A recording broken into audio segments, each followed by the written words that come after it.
Dünya Azərbaycanlılarının proqramı olan Vətən Uzaqda Deyil proqramı bugünə qədər onlarla ölkəyə səfər edib, yüzlərlə Azərbaycanlı ilə, ölkəmizi sevən xaricilərlə görüşüb. Biz müxtəlif ölkələrdə yaşayan Qərbi Azərbaycanlılarla ayrıca görüşür, onlarla bağlı araşdırma aparırıq. Almaniya Azərbaycanlıları Alyansı İdarə Heyətinin sədri, əslən Qərbi Azərbaycandan olan Altay Rüstəmli ilə Berlində, Diasporla İş üzrə Dövlət Komitəsinin sədri Fuad Muradovun bu ölkədəki icmamızla görüşü zamanı həmsöhbət olduq. Altay Rüstəmli bizə öncə nəslinin tarixçəsindən, ata-baba yurtlarından didərgin düşmələrindən danışdı. Biz Zəngəzur mahalının Qarakilsə rayonundanıq. Ermənilər Sisiyan rayonu deyirlər, çox insan orası Sisiyan adı ilə tanıyır. 68-ci ildə Ermənistan SSR-də belə bir qanun çıxıb ki, rəsmi və yaxud qeyri-rəsmi heç bir dövlət qurumunun başında rəhbər vəzifədə, məktəb direktoru və yaxud da hansısa qəzet redaktoru vəzifəsində tək başına qeyri-erməni milləti ola bilməz. Əgər hər hansı bir Azərbaycanlı bir məktəb direktorusa, mütləq o məktəbə ikinci bir direktor da erməni təyin olmalıymış. Mənim babam da Rüstəmov Baxış bəylər oğlu o vaxt Dövlət qəzetinin, biz o Bazarçay adlandırıb o qəzet, Bazarçay qəzetinin redaktoru olub, baş redaktoru olub. 69-cu ildə yeni bir erməni redaktoru təyin olduğu zaman, bir müddət sonra bu erməni redaktor Bazarçay adını dəyişərək Vorotan qoyub qəzetin adını. Yəni həm redaktor olublar. Bəli, ikinci redaktor olaraq da təyin olunub erməni ora və bu hadisəyə babam etiraz edib, yəni biz neçə illərdir Bazarçay olan qəzetin adını niyə Vorotana çevirirsiniz deyə. Ondan sonra bizim problemlərimiz başlayıb, orada babamı Panturkis adlandırıblar və bir sürəc başlayıb, həbs sürəci. Ondan sonra biz məcbur olaraq, o vaxt mənim atam və əmilərim artıq Şamaxı, Bakı şəhərində təhsil alırdılar. Biz məcbur olaraq Azərbaycanı, Şimali Azərbaycana köçmüşük və yurd olaraq da özümüzdə Şamaxını seçmişik. Baxmayaraq ki, bizim nəsil 300 ildən artıq Zəngəzur mahalında, Sisiyan rayonunun Şəki kəndində yaşamışıq. Və bu hadisə bizim, şəxsən mənim gəncliyimdən, uşaqlığımdan, evimizdə həmişə danışılan bir məsələ olub. Babanızla bərabər kim gəlib? Bacısı, qardaşı, qohum-əqraba? Bəli, biz bütün nəsil olaraq hamımız oradan çıxmışıq. 69-cu ildə bütün nəsil Qarakilsə kənd rayonundan çıxaraq Şamaxı rayonuna yerləşmişik. Bu bir ay içində baş verib təbii ki, müəyyən bir müddət ərzində burada ev tikilib və s. və ilaxır. Və bu köç müddətində də ondan sonraki mərhələdə artıq bizim digər qohumlarımız, Ağdüdə yaşayan qohumlarımız, Vağadüdə yaşayan qohumlarımız, Comərdli kəndində yaşayan qohumlarımız. Zaten bilirsiniz ki, Zəngəzur mahalından, Qarakilsə rayonundan müxtəlif mərhələlərdə, müxtəlif illərə köçlər olub. Bunların bir hissəsi Naxçıvana tərəf, Şahbuz rayonuna tərəf, bir hissəsi də Qarabağa, Laçına, Bərdəyə bu tərəflərə köç olub. Bizim indi övladları Bakıda təhsil alına görə imkanımız olub Şamaxıya köçmüşük, amma əsasən Qarakilsədən köçənlər Bərdə, Tərtər, Füzuli hissəyə, bəzi hissəsi də Şahbuza. Və bu köç, yəni bizim 69-cu ildə Qarakilsə rayonundan çıxmağımız kütləvi köç vaxtı olmayıb. Amma o vaxt belə hansısa bir Azərbaycanlı, vəzifədə olan bir Azərbaycanlı çox rahat bir şəkildə ermənilər tərəfindən belə bir damğalanaraq, şənlənərək, tutulmaq riski ilə həmin ərazini tərk etdiriblər, məcburi köç olub. Gəlib Azərbaycanda yerləşmələri bu asan məsələ deyil, köçmək asan məsələ deyil, məcburi köçkün olmaq asan məsələ deyil. Gəlib Azərbaycanda yerləşmələri, təhsil almaları, bu proses necə gedib? Hansı çətinliklərdən keçiblər? Vəsilə xanım, bizim bütün qohumlar, nəsil, hamısı Qarakilsə Sisiyan rayonunda yaşamışıq, Şək kəndindənik biz. Bizim orada yaşadığımız müddətdə oradan bir tələbənin, bir gəncin Azərbaycana, Bakıya gəlib təhsil almaq üçün onun mütləq məndə qalmaq yerdə olmalıymış. Bizim rəhmətli akademikimiz Həsən Əliyev hər il rayona gələndə, bizim elə kənddə, bizim kəndimiz Şək kəndi böyük kənd olub, oradasa 3000-5000 arası ailələr yaşayıb orada.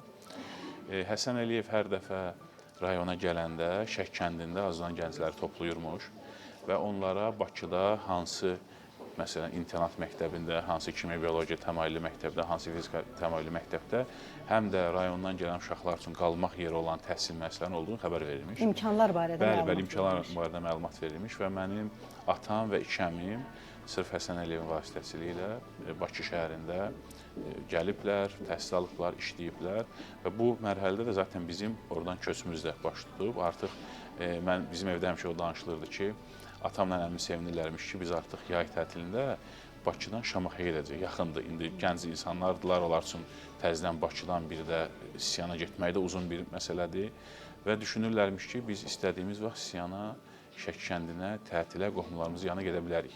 Amma bir müddət sonra artıq bizim qohumlarımız məsləhət görməyiblər bizim oraya gəlməyimizi. Çünki artıq mənim babam, Baxış Rüstəmov orada panturkist kimi adlandırılıb və yəni panturkist eləyirdi, biz göndərdik, getdi. Belə bir həmişə adlandırılıb yəni.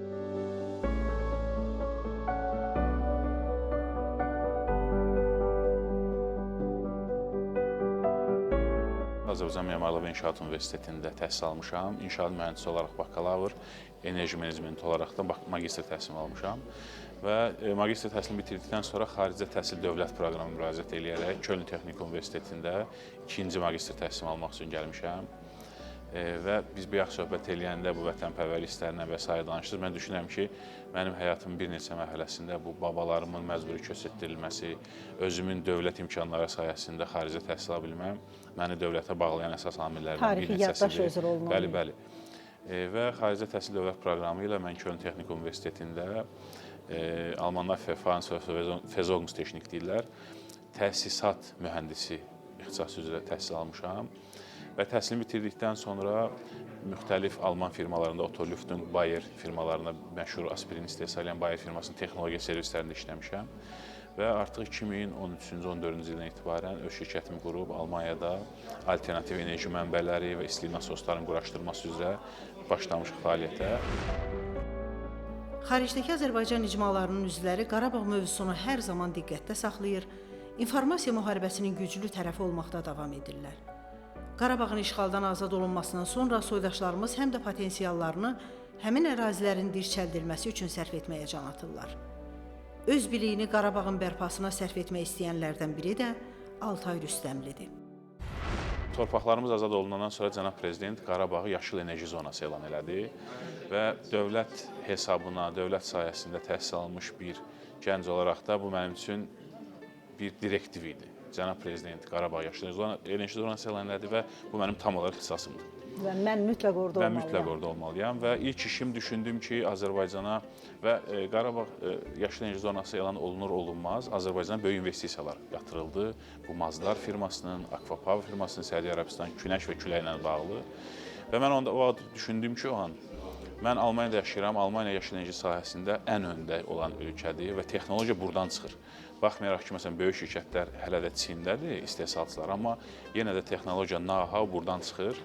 Və mən düşündüm ki, mənim vəzifəm Almaniyadakı bu know-how-nu ən qısa zamanda Azərbaycana çatdırmaqdır, bu körpü rolunu oynamaqdır. Özünüz müraciət elədiniz? Bəli. Mən ilk düşündüyüm, Azərbaycana investisiya cəlb olunur, dövlətimiz güclüdür və bunu quraşdıranlar kim olacaq?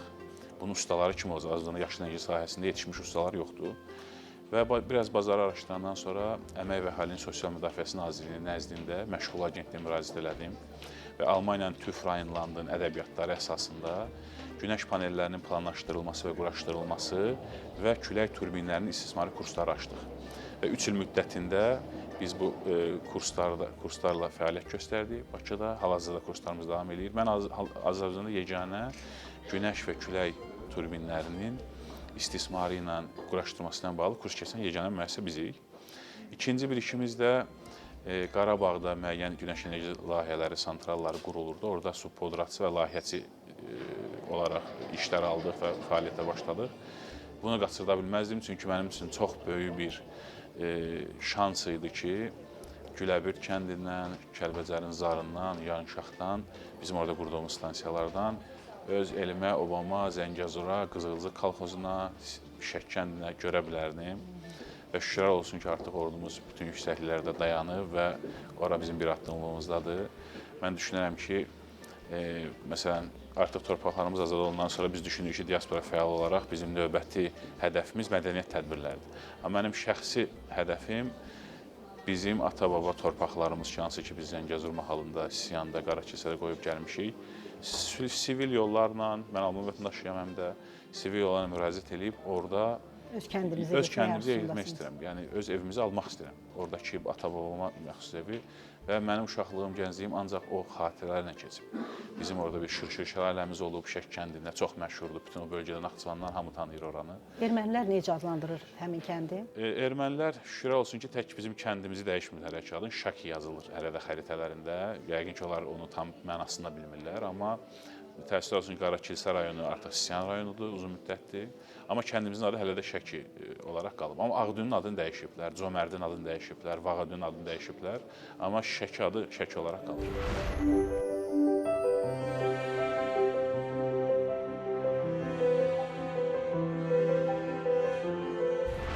Qarabağa gedəndə nə hisslər keçirdiniz? Ondan əvvəl Qarabağda olmuşdunuz? Bəstə xanım, mən atam dövlət notariusu olaraq 85-88-ci illərdə Şuşanın dövlət notariusu olaraq işləyib və biz o müddətdə Şuşada yaşamışıq. Mənim Cıdır düzündə, İsa bulağında uşaqlıq şəkillərim var, amma mən xatırlamıram təbii ki, mən 86 təvəllüdəm. Və bu müddət ərzində Şuşa alınandan sonra mən başladım axtarışa ki, mən Şuşaya mütləq getməliyəm, İsa bulağına mütləq oraları görməliyim, müqəddəs yerləri və sağ olsun komitəmiz. Biz hələm Zəfər yolu yeni salınırdı. Mən ilk kafilə ilə, ilk qrupla Diaspora Komitəsi Qarabağa bəli, ilk səfərində biz getdik. Gedənlərin içərisində ilk səfərə gedənlərdən. Bəli, onda hələm Zəfər yolu tam iş gedirdi. Qurunt işləri görünürdü. Bəli. 5 saata getmişdik. Bəli, 5 saata getmişdik, xatırlayırsınız. Daha çox. Daha çox. Bakıdan 10 saata yaxın vaxt getdik. Yox, biz elə bir ki, artıq Şükürbəylidən ki, yol ayrıraq Qarabağ yolu. Oradan normalda indi hal-hazırda 1 saata gedilir. Bəlkə 50 dəqiqə gedilir. Biz 5 saata getmişdik. Onda yollar hələ hazır deyil. Bəli. Məsələn, mən gələn atanın yanından keçdik, Füzulinin necə dağıldığını gördük. Və bu mənim üçün çox fərqli hisslər idi. Bunları ifadə etmək çox çətindir. Amma ondan sonra biz Şuşa qurultayında iştirak elədik. Ondan sonra artıq mən öz iş fəaliyyətini, biznes fəaliyyətinə əlaqədar bizim Şuşanın, Qarabağın bütün rayonlarına bizim girişimiz var. Mən hər dəfə gələndə Laçına da, Zəngilana da, hamısını, Qarabağ zonasının hər tərəfinə getmişik biz. Biz hal-hazırda orada işlər görürük, günəş panellərinə bağlı layihə işlərimiz var.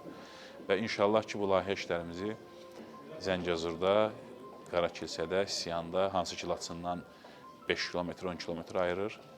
Mən bayaq danışdım. Uca dağlara çıxanda görürük. Bəli. Qarabağla bağlı, Laçınla bağlı o işləri görəndə hansı qənaətə gəldiniz? Yəni təhlilləriniz nə göstərdi ki, orada hansı potensial var? Bəstə xanım, mən tam əminliklə deyə bilərəm ki, post-neft dövründə Azərbaycanın yeni bir enerji mənbəsi var, bu külək və günəşdir.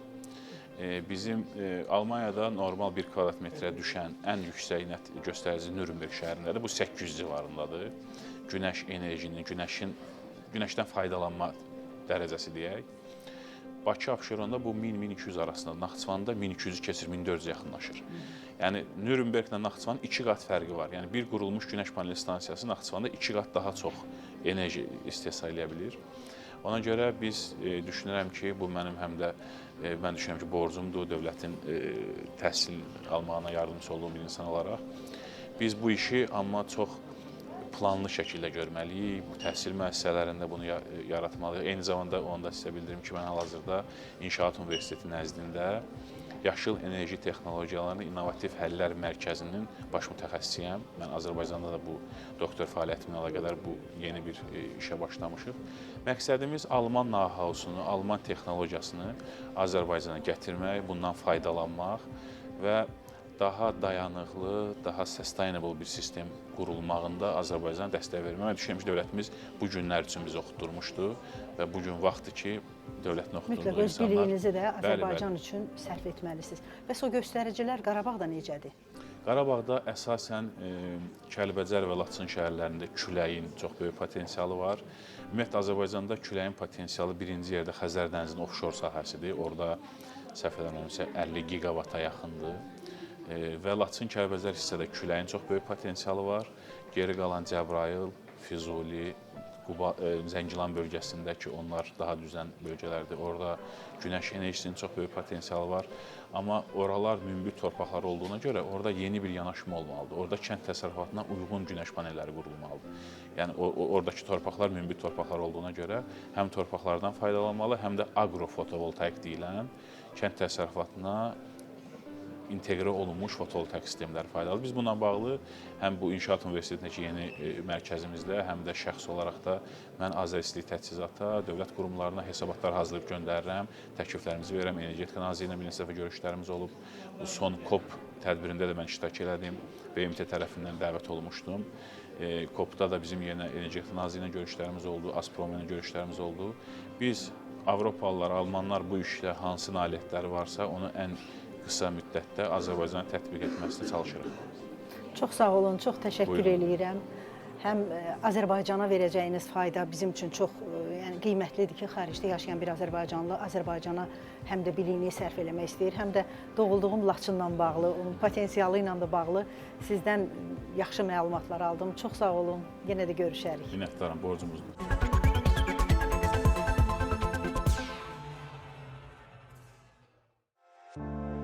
Vətən uzaqda deyil proqramının daha bir qonağı Türkiyəli alim Yaşar Kopdur. Yaşar Kopla qardaş ölkənin Qars şəhərinə səfərimiz zamanı görüşdük. Tarixçi ilə ermənilərin onun ata-babalarının başına gətirdiyi müsibətlərdən, Qars şəhərinin yerləşdiyi coğrafi ərazinin üstünlüklərindən, eləcə də Azərbaycana olan sevgisindən danışdıq. Biraz yaxından tanış olaq. Ben Profesör Doktor Yaşar Kop. Kafkas Üniversitesi Dede Korkut Eğitim Fakültesi'nde profesör olarak çalışmaktayım. Aynı zamanda tüm üniversitede geçerli olan yüksek lisans ve doktora programlarında Sosyal Bilimler Enstitüsü'ne müdürlük görevini yürütmekteyim. Asıl uzmanlık alanım Ermeni meselesi. Ama yakın çağ ve tarih eğitimi üzerine çalışmalarım var, kitaplarım var. Azərbaycanla da ilgili çalışmalarınız oldu mu? Aynen oldu. Hemen şöyle söyleyeyim ilk önce. 30'un üzerinde konferansım var. Sempozyum programlarım var ve özellikle de kitap bölümüm var. Azerbaycan'la ilgili. Hansı dövrlə bağlı? Karabağ sorunu ile ilgili. Kökünüz nereden geldi? Kökümüz bizim dedem Buhara'dan Ağızka'ya geçiyor. Ağızka'dan da Kars'a geliyoruz. Bu 1921 ila 23 yıllar arasına tekabül ediyor. Ben kendim Kars merkez doğumluyum ama babam Sarıkamış'a da doğuyor. Dedemin gelip de Sarıkamış'a yerleşmesinden. Şu anda Kars'ta ikamet ediyoruz. Tabii birçok akrabamız İstanbul'da, İnegöl'de, Bursa'da ve İzmit'te. Babamlar 7 kardeşler. Ama ben özellikle onların da bulunduğu havayı teneffüs edebilmek için İstanbul Marmara Üniversitesi'nde 7,5 yıl çalıştım. Ama tekrardan hem vatanıma daha da yakın olayım diye hem de doğduğum yere hizmet edeyim diye Marmara Üniversitesi İstanbul'dan ayrılıp Kafkas Üniversitesi'ne gelip şimdi burada çalışıyorum. Ulu babalarınızın torpaqlarına gittiniz mi? Gittim. Şimdi şöyle düşünmek lazım. Babalar gölgedir. Dedeler de büyük gölgedir. Benim orası doğduğum yerin tohumunun atıldığı yer. Ben eğer onlara saygımı göstermek istiyorsam, gerçekten hürmetimi ve sevgimi göstermek istiyorsam onların doğduğu yeri nasıl görmeyeyim? Şu an keşke ki hiçbir ne annem ne babam hayatta değil. Onlar da olsaydı Allah en azından rahmet eylesin. amin. Onlar da bu cümleleri böyle kurduğumu sizin şahsınızda böyle güzide bir programda kurduğumu onlar da görebilseydi. Erməni məsələsi niyə diqqətinizi çəkdi? Niye dikkatimi çekti? Çünkü benim annemin köyü olan Kağızman Kozlu'da dedemin de şehit edildiği 77 kişinin anısına küçük bir büst var. Ben oraları da gezerken bu beni çok etkiledi. Annemin anlattıklarını, Ermenilerin burada yaşayan insanlara neler neler yaptığını görünce sanki küçükken ben büyüdüğümde bu konularla ilgilenmeliyim. Ben gerçekleri en azından bir nebze de olsa, bir gram da olsa kamuoyuna duyurabilmek için çabalamalıyım diye bu yola baş koydum. Çok şükür bu konuda da çalıştım, çabalıyorum. İstəyinizə çatdınız mı? Çattım, isteğime çattım. Ve o yüzden çok mutluyum. Çünkü o kadar güzel çalışmalara imza attım, o kadar gerçekleri gördüm ki gerek Azerbaycan'daki Türk vatandaşlarımızın, gerek Türkiye Cumhuriyeti Devleti'nde, Kars'ta, Iğdır'da, Ardahan'da, Van'da, Erzurum'da, Ağrı'da ve diğer bütün yerlerde Ermenilerin neler yaptığını, Türkiye Cumhuriyeti Devleti'nde ortalama tespit edilen 201 tane toplu mezarlık olduğunu, bunun yaklaşık olarak 82 tanesini tekabül eden miktarın Kars'ta olduğunu ve bunlardan 3 tanesinin açıldığını, sadece bu 3 tanesinden birinde 571, başka bir diğerinde 362, 180 tanesi kayıp ve diğerinde ise 120'nin üzerinde orada şehit olan çoluk, çocuk, yaşlı, kadın, erkek demeden katledilen o insanların kemiklerine ulaşınca sanki ben dedeme sarılmış gibi oldum. Yani o yüzden birileri bunları görmeli. Aslında dünya görüyor. Dünya neyi görüyor? Bu konuda Türkiye'nin, Azerbaycan'ın, Türk vatandaşlarının haklı olduğunu biliyor. Ama sizler de biliyorsunuz ki bu işler tarihe bakmıyor. Bu işler sizin gücünüze bakıyor. Güç neyle olur? Güç hep beraber olur. Yani terakki Hem de değil. elmli olur. Tabii inkişaf etmek gerekir. Her konuda ilerlemek gerekir. Bu nedenle gerek dünya siyasetinde, gerek ekonomisinde, gerek tarihinde güçlü olabildiğiniz zaman siz daha çok haklısınız. Yani biz kalkıp artık savunmaya geçmeyelim diyenlerdenim ben. Biz niye durmadan diyoruz, biz Ermenilere zulmetmedik, onlar etti. Biz hep söylüyoruz, Osmanlı Devleti dünyanın en büyük arşivlerine sahip iken, arşivlerimiz açık. Bir tane Ermeni gelip de orada arşivleri açıp çalışmamış ki. Bunu 2005 yılından beri takip ediyorsa herkes, tüm dünya kamuoyuna yalvarıyoruz. Lütfen diyoruz, bütün arşiv açık, lütfen gelin. Bir tane Allah'ın kulu gelip de çalışıp çalıştığını da lanse edebilecek durumda, pozisyonda değil. O yüzden beni bu konulara, bu durumlar sevk etti. İyi ki de bu konuları çalışmışım.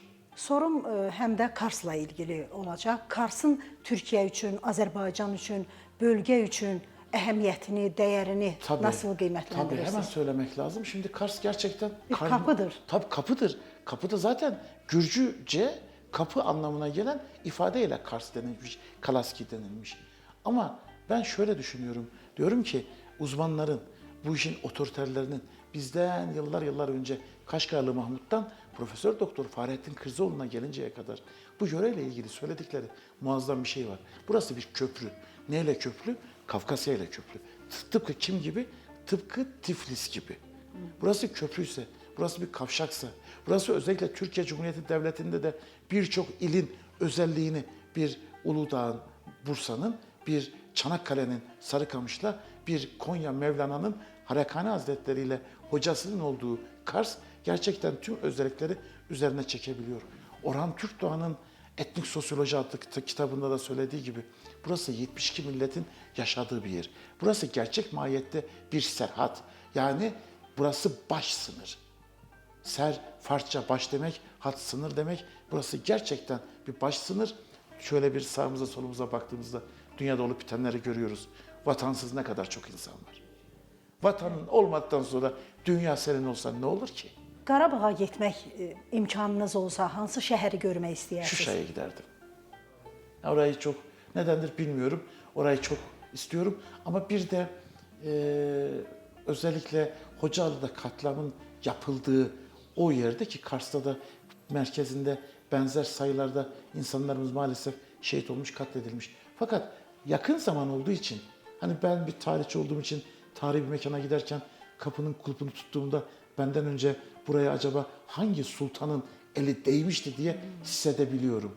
İşte oradaki insanların acısını çekmek lazım. Hani hep empati diyoruz ya. Empatide asıl önemli olan şey şu.